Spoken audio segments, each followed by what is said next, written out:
ಜವಾಬ್ದಾರಿ ಅಭಿಯಾನ ಅಂದ್ರೆ ಪ್ರತಿಯೊಬ್ಬ ಆಕ್ಟಿವ್ ಮೆಂಬರ್ 25 ಕಡಿಮೆ 25 ಜನರಿಗೆ ಮೆಂಬರ್ ಆಗಿ ಆರ್ಡಿನರಿ ಮೆಂಬರ್ ಆಗಿ ಮಾಡಿ ಆಕ್ಟಿವ್ ಮೆಂಬರ್ ಆಗಿ ನಮ್ಮ ಕಾರ್ಯಕರ್ತರೆಲ್ಲ ಬುಕ್ಸ್ ತಗೊಂಡೋಗಿ ಬಹಳ ವ್ಯವಸ್ಥಿತವಾಗಿ ಅದನ್ನ ಮಾಡಬೇಕಾಗಿದೆ. ಅದನ್ನ ನಮ್ಮ ರಾಜ್ಯದ ಮೈನಾರಿಟಿ ಅಧ್ಯಕ್ಷರಾದ ನಾಸರ್ ಹುಸೇನ್ ಉಸ್ತಾದ್ ಅವರು ಸೂಪರ್ವೈಸ್ ಮಾಡುವರು. I requested all our party office bearers from minority sector, please mingle with the minority people and train them that what is the problem we are facing. How these Congress friends, they spoiled the country's future. Not only BJP, even Congress, how they have spoiled and how because of their Congress attitude, BJP came to power here. All the issues I have discussed with them. I requested our party workers take it very seriously, and for 2023 what our mission is there 1, 2, 3 to achieve that number. For that actually I requested everybody to work very hard. Yeah, hijab issue here actually in Karnataka, first time what BJP people they are raising in one part of the state, that is in Udupi. These kind of thing only they utilize for the consolidation of the Hindu votes. Other than that, nothing is there in that actually. I request both the communities not to encourage these kind of issues.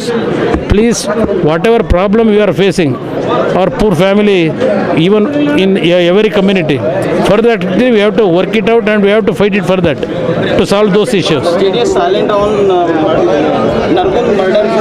No, we are not silent. We are not silent. Our local people, our leaders will fight it out. Let us see next week one correct picture will come. ये माहौल बन चुका है कि हमारे by elections के अंदर मुस्लिम उम्मीदवारों को जो रिजल्ट मिलना चाहिए था वो रिजल्ट नहीं मिला, ये हकीकत है। मगर आज कर्नाटका के तमाम सियासी फिक्र रखने वाले दानिशमंद मुसलमान आज कांग्रेस के अंदर मुसलमानों की क्या हैसियत है, क्या उनको रेस्पेक्ट दिया जा रहा है, किस तरह से उनको देखा जा रहा है। चाहे वो अब स्टेज के ऊपर से एक एमएलए को घसीट कर ढकला जा रहा है, एक माइनॉरिटी के यूथ लीडर यूथ प्रेसिडेंट को गले में हाथ डाल करके ढकलने का काम हो रहा है। क्या मैं आपसे सवाल पूछता हूं, आपके जरिए से सवाल पूछता हूं, क्या सेल्फ रेस्पेक्ट जिसे कहा जाता है, जो मुसलमानों की पहचान है, मुसलमान हर चीज से कॉम्प्रोमाइज कर सकता है, अपने सेल्फ रिस्पेक्ट से कॉम्प्रोमाइज नहीं कर सकता। मगर आज कांग्रेस पार्टी के अंदर जितने मुसलमान हैं वो तमाम लोग आज कर्नाटका के तमाम मुसलमान देख रहे हैं कि उनका रेस्पेक्ट क्या है, उनका मर्तबा क्या है। आज जनता दल सेक्युलर में हमारे सबसे बड़े लीडर को भी हम साहब बोल के नहीं बोलते, हम उसको अन्ना बोल के बोलते हैं, भाई बोल के बात करते हैं। ये हमारा सेल्फ रेस्पेक्ट है। हम चमचागिरी के अंदर माहौल में नहीं है, हम दबाव के अंदर नहीं है। हम जो है इस राज्य के अंदर कर्नाटका के अंदर एक अल्टरनेट सेक्युलर पार्टी होना चाहिए। मुसलमान किसी सियासी जमात का महदूद नहीं होना चाहिए, मुसलमान मजबूर नहीं होना चाहिए, मुसलमानों के सामने ऑप्शंस होने चाहिए।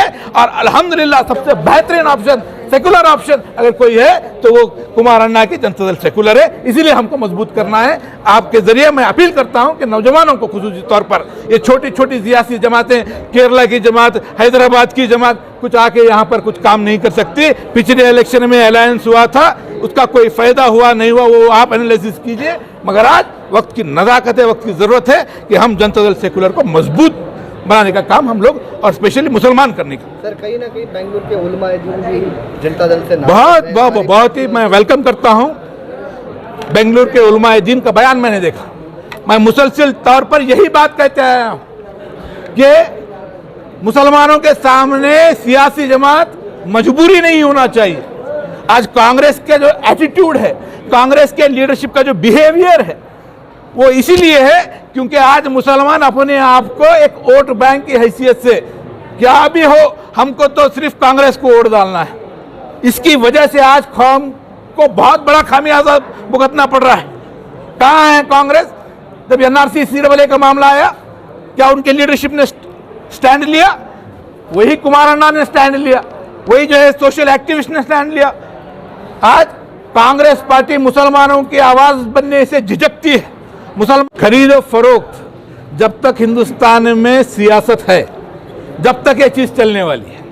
आप जनता दल के लीडर्स कांग्रेस को गए, इसकी बात आप बोल रहे हैं। मैं आपको पूछना चाहता हूं कि आज भारतीय जनता पार्टी जो हिंदुस्तान में हुकूमत कर रही है, हुकूमत ग्राम पंचायत से लेकर दिल्ली तक कर रही है, वो साफ तौर पर मुसलमानों को वोट को मांगते भी नहीं, मुसलमानों के वोट एक्सपेक्ट भी नहीं कर रहे, फिर भी हुकूमत कर रहे हैं।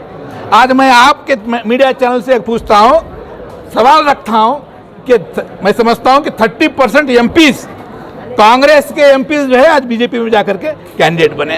आज कर्नाटका के अंदर जो हुकूमत कुमारण्णा की हुकूमत गिरी, किनकी वजह से गिरी? क्या वो 17 कांग्रेस के एमएलए नहीं थे जिनको मुसलमानों ने वोट दिया था? वही लोग कांग्रेस इस्तीफा देकर के जो है बीजेपी को जाकर के इसको तकबीर दे रहे हैं। ये खरीदो फरोख्त, ये मिजाज, ये मैं समझता हूं कि ये चलता रहेगा, ये इम्पोर्टेंट नहीं है। यहाँ पर इम्पोर्टेंट ये है कि हमारी पार्टी एक सेकुलर ज़हन रखती है, हमारा लीडरशिप सेकुलर ज़हन रखती है, ये सबसे अहम बात। 2023 में कितने सीट माइनॉरिटीज को आप देंगे? क्योंकि साहब, हम विनिंग कैंडिडेट जितने भी हैं, एज ए माइनॉरिटी प्रेसिडेंट मैं ऐलान करता हूं, मैं आपसे गुजारिश करता हूं, हमारे कौम के जहां पर भी आपको ये महसूस होता है कि हमारा कैंडिडेट जीत सकता है तो नाम लाइए। हमारा लीडरशिप बड़े खुले दिल का है, कुमारण्णा बड़े साफ नीयत का है। जहां पर भी मुस्लिम नौजवान आपको महसूस होता है कि आप जीत सकते हैं तो जनता दल के दरवाजे आपके लिए खुले हैं। आइए, इंशाअल्लाह ताला परमिटेशन एंड कॉम्बिनेशन करेंगे, इंशाअल्लाह टिकट में। देखिए, उलमा इकराम ये हमारे अंबिया के वारिस है, ये हमारी मज़हब हमको सिखाता है, ये इस्लाम हमें तरबियत देती है। आज उलमा इकराम के खिलाफ कोई बात करना, ये हमारे अपने आप को शर्मिंदा करने की बात है। तो इसीलिए, क्योंकि उनका ये बयान सियासी तौर पर आया, मुझे कहीं ना कहीं ये लगता है कि ये बयान सियासी है या अपने दिल से कहा है, मगर जो भी हुई है ये बात हकीकत है। मुतबादिल अल्टरनेट कांग्रेस का होना चाहिए, तभी मुसलमानों का फायदा है। ये बात मैं अब कह रहा हूं, चाहे हम रहे ना रहें, हिंदुस्तान के हर कोने में मुसलमानों की ये जिम्मेदारी है कि आप अपना एक अल्टरनेट सियासी जमात को तैयार रखें, वरना आप मोहताज रहोगे क़यादत के, लीडरशिप की चमचागिरी करना पड़ेगा। बेंगलुरु सिटी का माइनॉरिटी सदर होने के नाते आपने जो क्वेश्चन किया उसके सवाल का जवाब मैं ये कहूँगा कि सीएम इब्राहिम साहब 1.5 साल से हमारे पार्टी में आने वाले हैं करके बोल के ऐसी एक न्यूज़, एक हवा जो फैल रही थी, इंशाअल्लाह ताला वो सही होने जा रही है। हो सकता है एक आध महीना और लगे, बट ज़रूर इंशाल्लाह सीएम इब्राहिम साहब आएंगे और उनके साथ साथ और 4-5 लोग भी खींचे चले आएंगे इंशाल्लाह। आपको लग रहा है शायद आप सही तरीके से सर्वे किए नहीं होंगे। पुलकेशी नगर ले लो, सर्वज्ञा नगर ले लो, अपना हेब्बाल क्षेत्रा ले लो, तो पादरायनपुरा, तुम जो चामराजपेट की बात करो उसके बाजू में जो चिकपेट है, चिकपेट कॉन्स्टिट्यूंसी सबसे ज़्यादा कम चिकपेट कॉन्स्टिट्यूंसी में हो रहा है, चामराजपेट से भी ज़्यादा कम। तो अल्हम्दुलिल्लाह हमारी माइनॉरिटी टीम चारों तरफ है और इंशाअल्लाह ताला आने वाले दिनों में जो इज़्ज़त मुसलमानों को बरकरार रखनी थी, मिलनी थी इज़्ज़त कांग्रेस के अंदर, जो आप भी आपके मीडिया के थ्रू कवर किए हैं, जो इज़्ज़त वहाँ पे मिल रही है मुसलमानों को, उसको देखते हुए बड़ी तादाद में मुसलमान जेडीएस से जुड़ रहे हैं। अल्हम्दुलिल्लाह आने वाले दिनों में अच्छे कैंडिडेट्स जो कांग्रेस में जो कैंडिडेट्स थे वो भी हमारे साथ जुड़ेंगे और आने वाले दिनों में जेडीएस के साथ रहकर वो जीतेंगे भी इंशाल्लाह। 2 महीनों से हमारी पूरी team, minority team, senior vice presidents की एक टीम जो कि 15 लोगों की टीम, अल्हम्दुलिल्लाह देवे गौड़ा साहब की सदारत में वो टीम बनाई गई है। वही टीम सारे उलमा इकराम, मुफ्ती, जितने भी हमारे धर्म गुरु हैं उनके पास जा रहे हैं, हिलाल कमेटी हो, इन सब के पास जा रहे हैं। हम लोगों उनके साथ मशवरे करते हुए उनके सर्वे के हिसाब से 59 एमएलए, मुस्लिम एमएलए जीतने की उम्मीद उलमा जता रहे हैं। तो उसी तरीके से आने वाले बीबीएमपी इलेक्शन में हो सकता है इंशाअल्लाह हमारे 40 से 40 पर 5 मुस्लिम सीट्स उलमा की तरफ से, वो सर्वे की तरफ से उन्होंने जताया है। इसमें से इंशाअल्लाह 15 से 20 मुस्लिम हमारे अच्छे से अच्छे कैंडिडेट सारे बेंगलुरु शहर के अंदर हम लोग खड़ाएंगे और इंशाअल्लाह ताला जीत के लेके आएंगे।